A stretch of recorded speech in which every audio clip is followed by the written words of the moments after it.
Today I'm going to show you how to make butternut squash au gratin, also known as butternut pumpkin, depending where you live. Okay, I'll give the ingredients below for the original recipe, but just know that I'm doubling it, so you're going to see twice as much here as what it says below.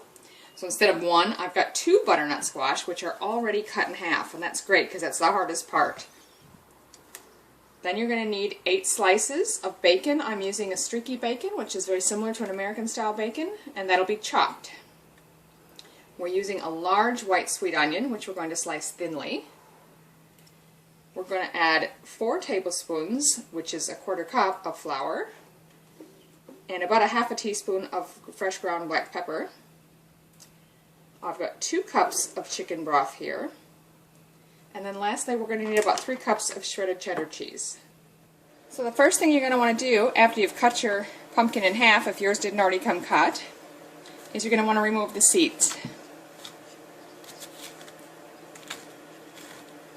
I'll just go around it with a spoon like that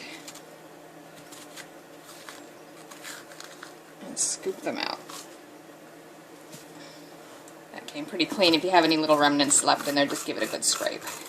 Once you've got all your seeds removed from all the pieces, you're just going to want to turn them over. You're going to need a very sharp knife, and you're going to cut them into thin slices.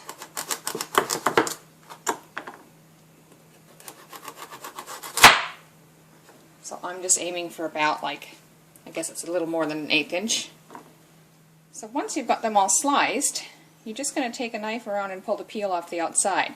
It's easier to do it once they're in small slices because pumpkins are a little bit hard to peel due to their shape. So you just quickly run the knife around the outside like that and remove the peels. Okay, so I've got them all sliced and peeled. Now if you find it easier to peel your pumpkin before you cut them, by all means go ahead and do that as well. Okay, so now I'm ready to transfer these to a large pot. Now you're just going to need one large enough to hold your pumpkin slices, so if you're only doing the single of the recipe, you'll need a smaller pan than I will. But also you're going to need enough water to cover them as well. So very carefully I'm going to add all those in. And it looks like I'm going to need just a little bit more water to cover them completely.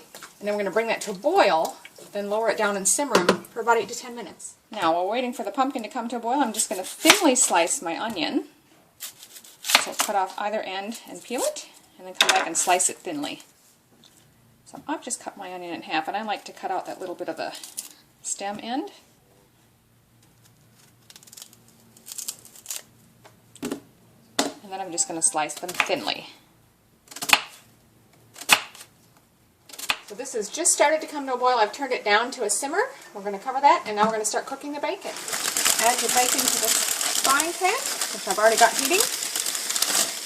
And we want to cook that till it's crisp. So while that bacon's frying, I'm just going to preheat my oven. You'd want about 350 Fahrenheit or 180 Celsius. So it's been about 8 minutes, and I've poked some of these. They're actually tender, so I'm ready to drain these carefully and slowly.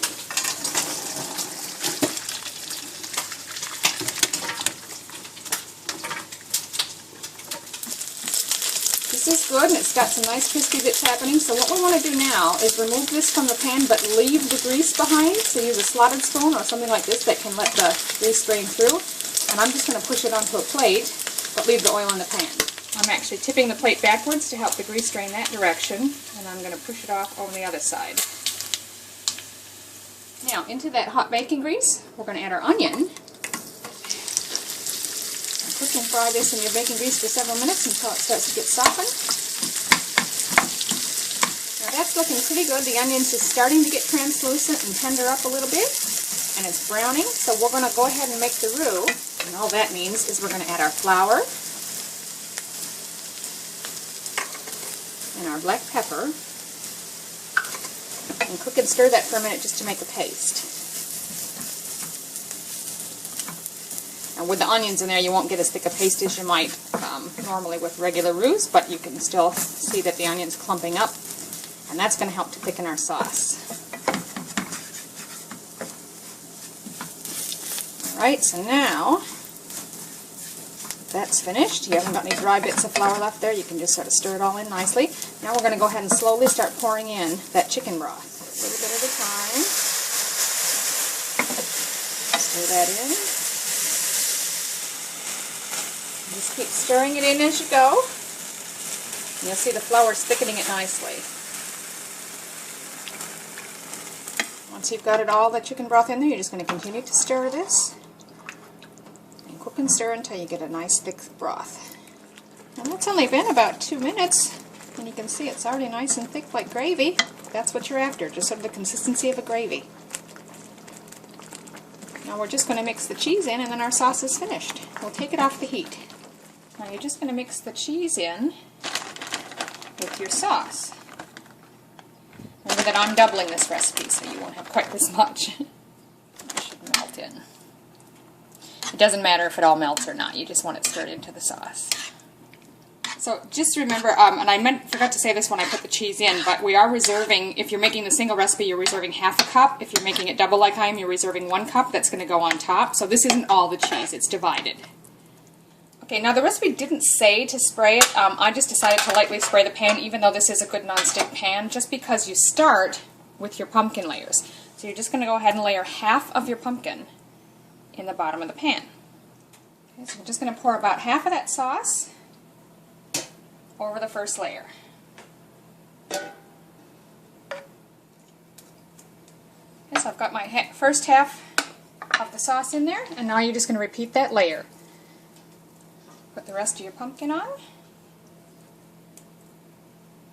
So now we'll top it with the last of the sauce.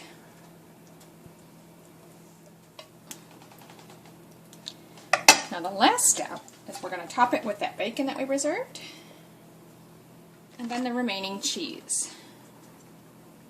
And now I'm just going to pop that in our preheated oven for 30 minutes. That's been 30 minutes, and as you can see, it's golden on top and quite bubbly. I'm going to pull that out. So there you have it, butternut squash au gratin, also known as butternut pumpkin.